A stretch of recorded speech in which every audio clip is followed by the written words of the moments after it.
श्री स्वामी समर्थ. देव आणि देवघराविषयी काही महत्त्वपूर्ण नियम.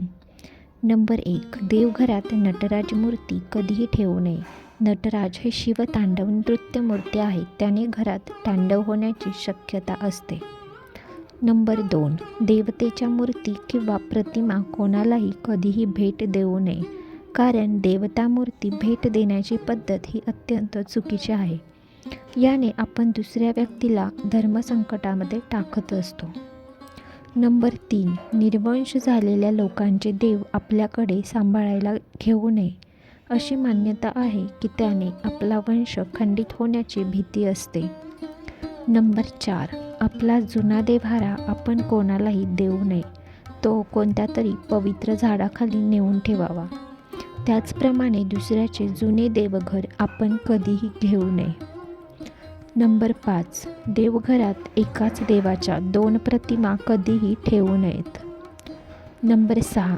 ज्या देवता उग्र नजरेने बघत आहेत अशा देवता देवघरात ठेवू नये.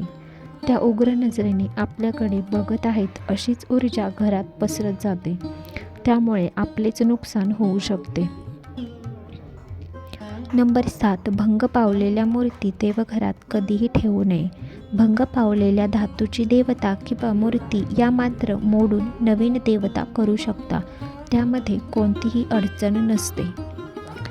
नंबर 8. कोणीही देवधर्म संबंधित भेटवस्तू दिली असेल तर ती सुद्धा शक्यतो देवघरात ठेवणे टाळावे, कारण ती वस्तू त्याने कोणत्या देवतेची उपासना करून दिली असते ते आपल्याला काही माहीत नसते. नंबर 9. काही वेळा आपले भाडेकरू लोक जुने देव घरात विसरून जातात. त्याबद्दल पण लोक विचारत असतात की या देवांचे काय करावे. तेव्हा आपण जास्त खोलात न शिरता सरळ ते देव त्या भाडेकरू लोकांना परत द्यावे किंवा भाडेकरू लोकांच्या देवतेचे पाण्यामध्ये विसर्जन करून टाकावे, हेच उत्तम असते. नंबर 10. दुसऱ्याचे जपमाळ तसेच दुसऱ्याचे साधना करायचे आसनही आपण वापरू नये. तसेच आपले आसन आणि जपमाळ इतर कोणालाही देऊ नये.